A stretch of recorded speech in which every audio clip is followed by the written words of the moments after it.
Did you say 34 minutes or just 4 minutes?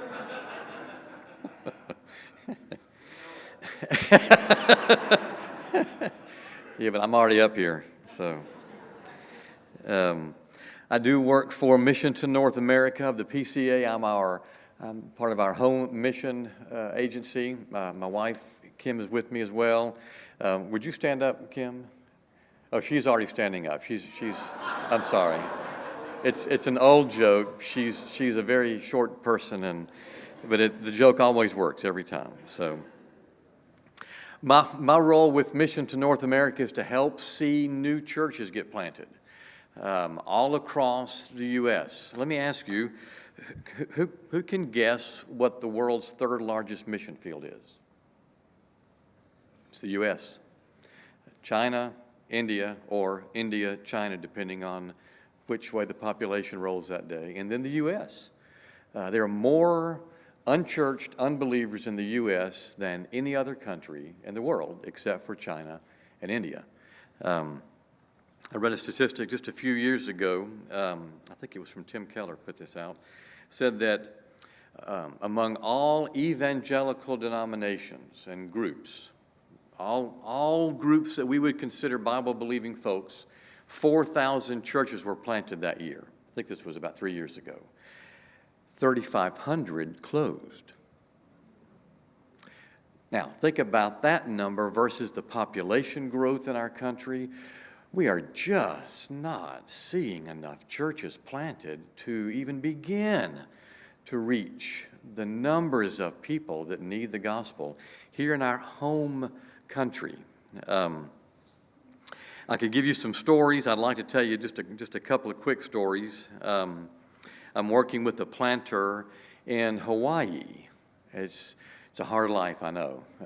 But in fact, I'm going to have to go visit him just because he needs support and encouragement.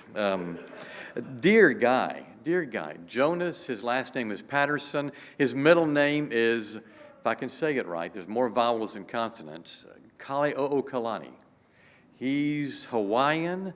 He loves the Hawaiian people. He was in our home back in October, met with some of the folks in our church up in Clarksville, and several times while he was telling his story of his desire to see a church on the island of Kauai where he grew up, tears just streamed down his face because he wants to see the gospel come in strong ways to the people of Hawaii. Very liberal, culturally, as well as sort of synchronistic in terms of other island religions being all mixed in, and he says they just need to know who Jesus is. Another dear guy that's planting a church in Monroe, Louisiana. I didn't think he could plant, to be honest. He went through our assessment process. We gave him sort of, we think you can plant, we're going to hope that you can and support you, but I don't know. He went out to plant a church from scratch in Monroe, Louisiana, and I was talking to him last week, and he said, Alan, what do I do? He said, probably 2/3 of my people who are young believers, and they have no understanding of the scriptures and theology and what it means to walk with the Lord. I said, you just got to start having basic classes and basic discipleship on who God is, who Jesus is, what the cross did, who the Spirit is. Just those basic truths that we all stand on and live by. He's doing a great job. One more story, and then I'll close, I think. There was a guy he's planting a church in a burgeoning, exploding suburb of Charleston. Went there, and he had his first Bible study the first weekend of March 2020.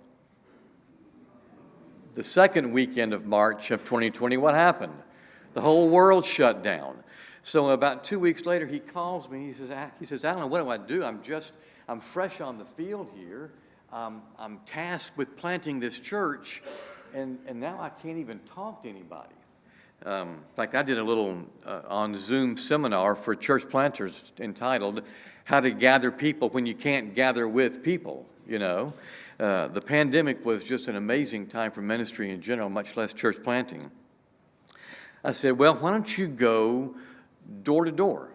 Make up a bunch of cards telling them who you are, stick it in the door, knock, ring, take about 6 steps back, you know, so you're 6 feet away or whatever, you know.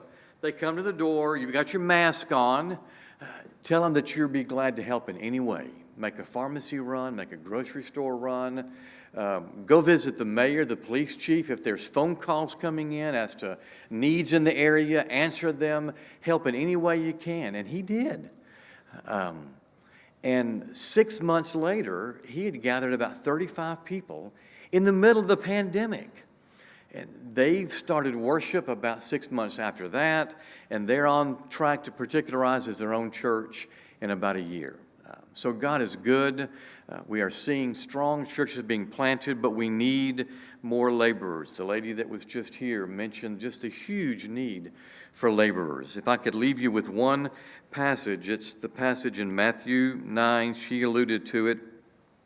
Jesus goes from village to village, and he sees that the crowds are harassed and helpless.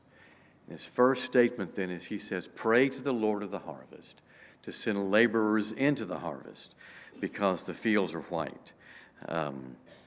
That's Matthew 9:38. So what I'm challenging you all to do is at 9:38 tonight or 9:38 in the morning.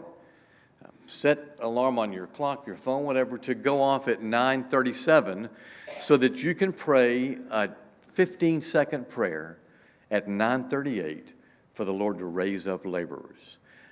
If I had 100 church planters ready to go tomorrow, I would need 100 more next week because there's just place after place after place where we're looking to start new churches, and we need laborers. Thank you.